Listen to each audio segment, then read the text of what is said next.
Republicans have stepped up their attacks on our democracy and are now saying that they're going to recruit an army of 100,000 poll watchers and workers who will have their hands directly on the ballots in November.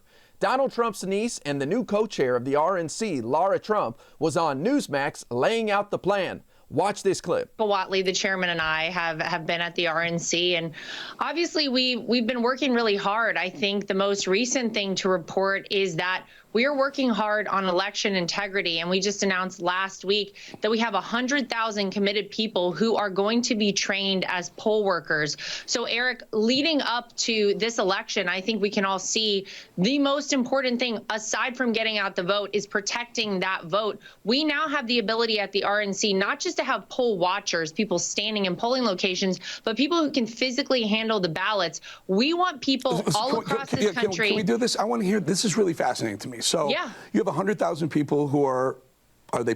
I think I saw paid at one point, but whatever, irrelevant. But so they will be stationed inside polling places. I didn't even know you could do that. Tell us about it. Yeah. So there was a moratorium for about 40 years on the RNC actually training people to work in these polling locations and the tabulation centers where the mail-in ballots come in. And last year, the judge who implemented that passed away, so that was lifted. And that gives us a great ability. Just because a judge passed away doesn't mean the law that they were involved with disappears. What a strange thing to say. That is odd. Not the sharpest tool in the shed right here.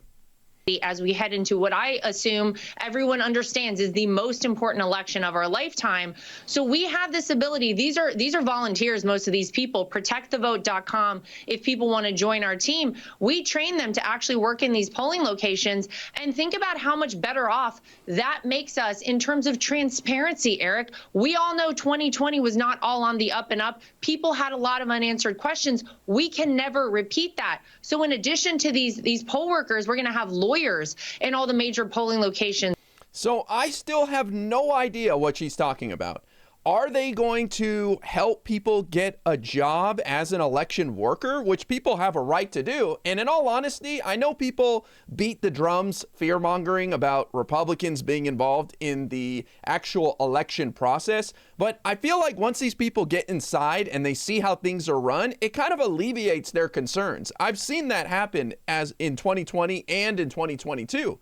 But the Republicans have definitely stepped up their efforts of intimidation. Remember in Arizona, they had people sitting in trucks with guns like 100 feet away from ballot drop boxes, and the courts had to get involved. I mean, that's like voter intimidation, to have somebody watching you as you drop off your ballot, especially somebody holding a gun. That's wild stuff. I'm not sure she even knows what she's talking about. It sounds big. It sounds cool to say we're going to have 100,000 people that are going to be at the polling locations. They're going to have their hands on the ballot, but nobody understands how that would work. If they want to train people to be there and get a job as a poll worker, fine, right? We're not trying to stop anybody from that. And like I said, it probably would help some people to get in there and see how it works instead of generalizing and coming up with their own ideas. But it most likely is going to be helping people become volunteers to observe.